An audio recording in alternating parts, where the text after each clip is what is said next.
국민에게 사과하지 않았습니다. 판결에 승복하지 않았습니다. 전직 대통령 이명박 씨는 수감되는 순간까지 받아들이지 않았습니다. 13년 전에 이 씨가 외쳤던 새빨간 거짓말은 검찰 수사 땐 정치 보복으로, 재판을 앞두곤 짜맞추기로, 그리고 오늘은 진실을 가둘 수 없을 것이란 주장으로 이어졌습니다. 표현만 달라졌을 뿐 국민의 물음에 대한 이 씨의 답은 그대로였습니다. 오늘 뉴스룸은 이 씨의 수감 소식과 함께 JTBC가 다스 실소유주 의혹을 밝히기 위해 추적하고 보도했던 내용들이 사법적으로 어떤 판단이 내려졌는지 전해드리겠습니다. 먼저 조보경 기자입니다. 이명박 씨 집 앞은 오전부터 취재진들로 북적였습니다. 진보 성향 유튜버는 대국민 사과를 하라며 목소리를 높이기도 했습니다. 국민의 명령이다. 법치주의가 죽었다고. 12시가 가까워지자 이 씨 측근들이 하나둘 모여듭니다. 이동관 전 청와대 홍보수석과 유인촌 전 문화체육관광부 장관, 국민의힘 권성동 의원과 장제원 의원 등 이른바 이명박계로 불리는 인사들입니다. 이명박에게 대국민 사과하라 전하라. 이명박 대통령 만세다 이놈아. 1시 30분이 지나자 측근들이 집에서 나와 골목길을 에웠습니다.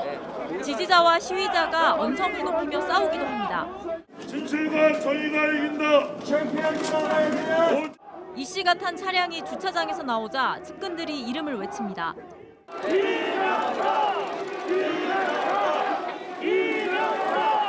차량이 골목길을 빠져나가기 전까지 연호는 계속됐습니다.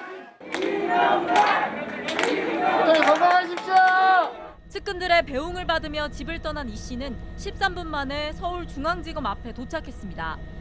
검찰에서는 간단한 신원 확인 절차 등만 거친 뒤 곧바로 동부구치소로 향했습니다. 그리고 30분 뒤 이 씨 차량은 지지자들과 반대자들이 뒤섞인 구치소 정문을 통과했습니다. 이은재 전 의원 등 자택에 있던 일부 측근들이 구치소 앞으로 갔습니다. 251일 만에 기결수 신분으로 재수감된 이명박 씨는 당분간 과거 수감 생활을 했던 동부구치소에 머뭅니다. 교도소로 옮겨질지 여부는 아직 결정되지 않았습니다. JTBC 조보경입니다. 이명박 씨는 집을 나서기 전에 측근들에게 걱정 말라, 나라가 걱정된다고 말했습니다. 나는 구속할 수 있어도 진실을 가둘 수는 없을 것이라는 말도 전했습니다. 대국민 사과는 없었습니다. 박재영 기자입니다. 걱정하지 말라고 그러시면서 나라가 많이 걱정된다. 본인이 수감 생활 잘 하시겠다 그랬고 나라 걱정 많이 하시고 나라가 잘 됐으면 좋겠다는 말씀하셨습니다. 이 씨의 측근들은 구속 직전 이 씨가 이렇게 말했다고 전했습니다. 하지만 대법원의 판결에는 불복했습니다.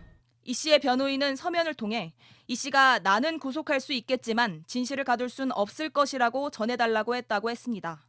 이 씨는 그동안 비슷한 취지의 주장을 해왔습니다. 검찰 수사가 한창이던 지난 2018년 1월에는 기자회견을 열고 검찰 수사는 정치 보복이라고 말했습니다.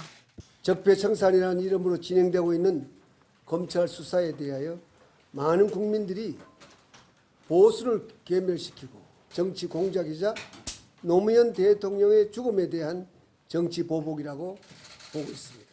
재판 과정에서도 전면 무죄라는 주장을 계속해왔습니다. 대법원의 확정 판결 뒤에도 법치가 무너졌다. 대법원은 공정하지도 정의롭지도 못했다고 주장했습니다. 기결수로 수감되기까지 이 씨는 자신의 범죄에 대해 국민에게 사과하지 않았습니다. JTBC 박지영입니다.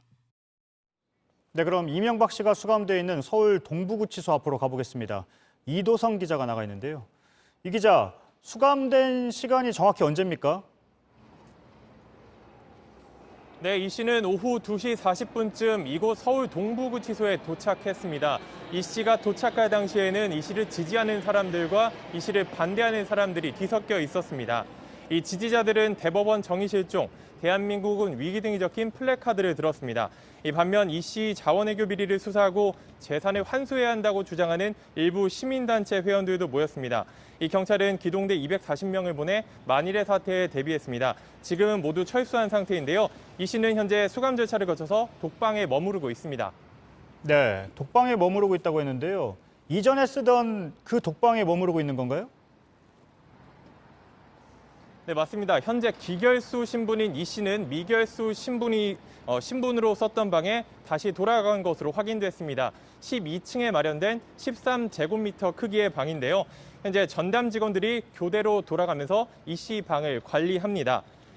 안전 등을 고려해 다른 수용자와 분리한 조치인데요. 전직 대통령으로서의 예우는 박탈됐습니다. 필요한 범위에서만 경호와 경비는 유지됩니다.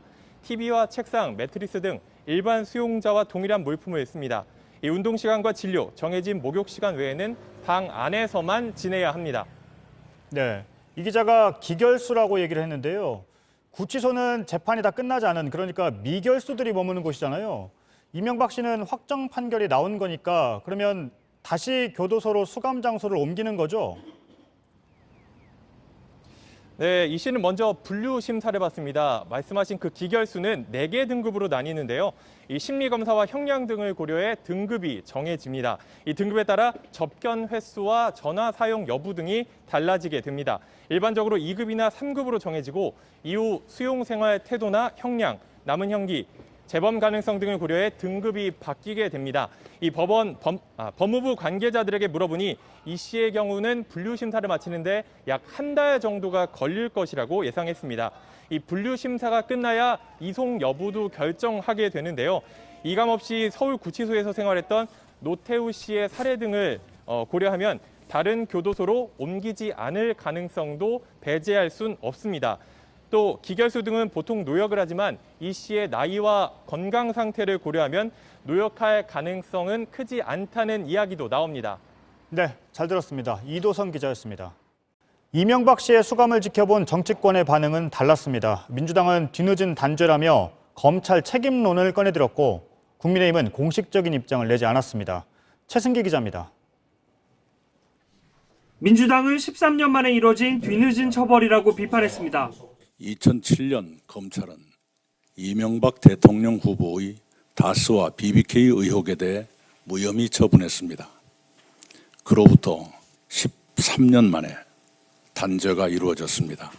이 씨를 대통령으로 배출한 국민의힘은 국민 앞에 사과하라고 요구했습니다.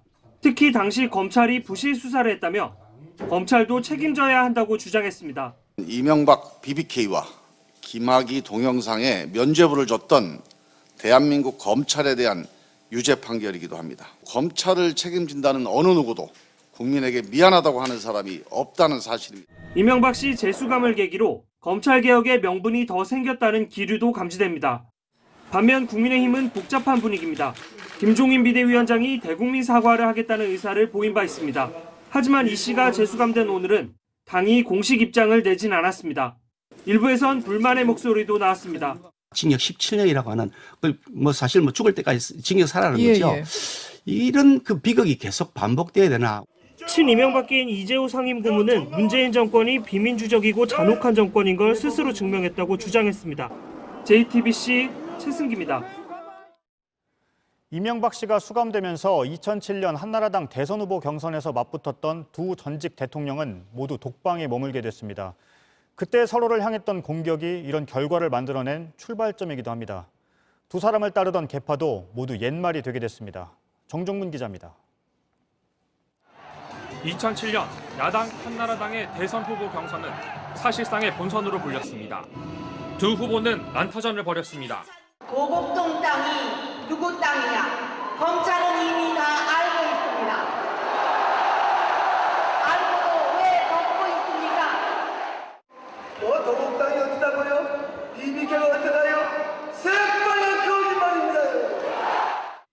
하지만 드러난 의혹의 실체는 밝혀지지 않은 채 두 후보는 차례로 대선에서 승리해 전 후임 대통령이 됐습니다. 그 경선으로부터 13년, 두 전직 대통령의 발목을 잡은 건 결국 경선 때 불거졌던 의혹들이었습니다. 이명박 씨는 가스 실소유 의혹이, 박근혜 전 대통령은 최태민 일가와 연루 의혹이 사실로 드러나면서 같은 처지가 됐습니다. 두 정권을 탄생시킨 치열한 경쟁이 두 전직 대통령의 독방에서 막을 내리게 된 겁니다. 2007년 경선 이후 두 사람을 따르는 정치인들의 운명도 흥망성쇠를 걸어왔습니다. 2008년 총선에는 친이명박계가, 2012년 총선 땐 친박근혜계가 주축이 돼 상대 계파를 배제하면서 공천 학살이란 표현까지 등장했습니다. 그러나 결국 저는 속았습니다. 국민도 속았습니다. 이 때문에 친이계가 박근혜 정부 때 먼저 무너지기 시작했고 친박계도 2017년 박 전 대통령 탄핵 이후 힘이 약해진 상황. 이런 가운데 지난 총선으로 친박계 핵심들이 대거 떨어지면서 여의도를 떠났고 오늘 이 씨 재구속으로 친이계도 완전히 구심점을 잃게 됐습니다. JTBC 정종문입니다. 다스의 실제 주인은 누구인가? 대법원의 판단은 이명박 씨라는 겁니다. 이 문제는 10년 넘게 언론에 오르내렸습니다. 하지만 두 번의 검찰 수사로도 확인되지 않았습니다. 그동안 다스 실소유주를 취재해온 탐사기획 2팀의 정혜선 기자가 스튜디오에 나와 있습니다. 예, 정 기자. 다스 실소유주 논란에 다시 불을 붙인 첫 보도가 2017년 10월이죠? 네, 맞습니다. 2017년 10월 9일이었습니다. 뉴스룸은 이명박 씨의 장남이 이시영 씨가 다스의 중국 법인 여러 곳의 대표로 선임된 사실을 확인해서 보도해드렸습니다.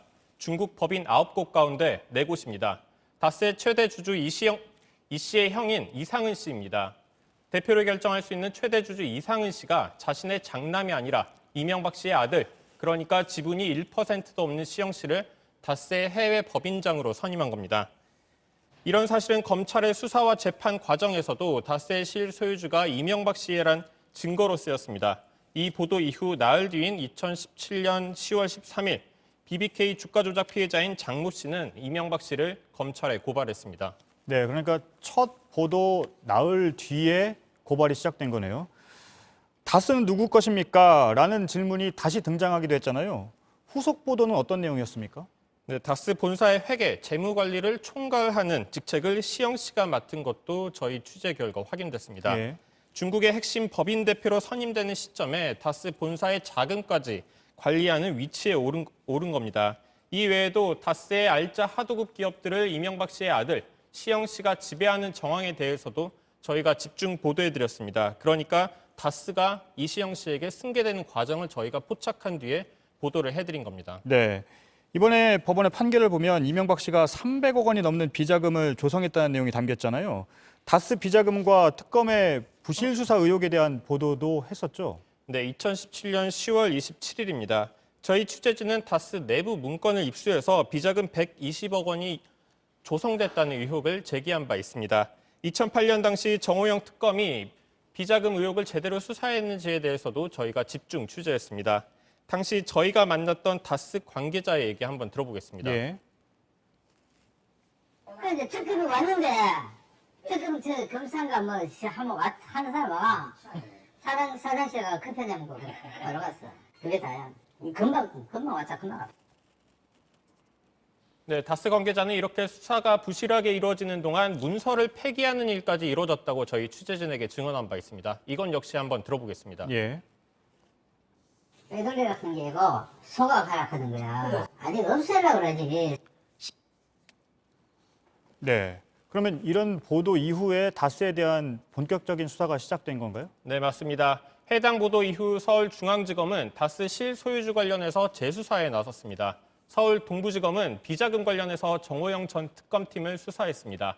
그 결과 검찰은 비자금 120억 원에 대해서는 당시 경리 막내 직원인 조모 씨의 개인 횡령이라고 결론을 내렸습니다. 하지만 이 수사 과정에서 120억 원이 넘는 또 다른 비자금을 찾아냈고 이 비자금이 다스의 실제 오너 이명박 씨에게 간 사실까지 확인됐습니다. 네, 잘 들었습니다. 정혜성 기자였습니다.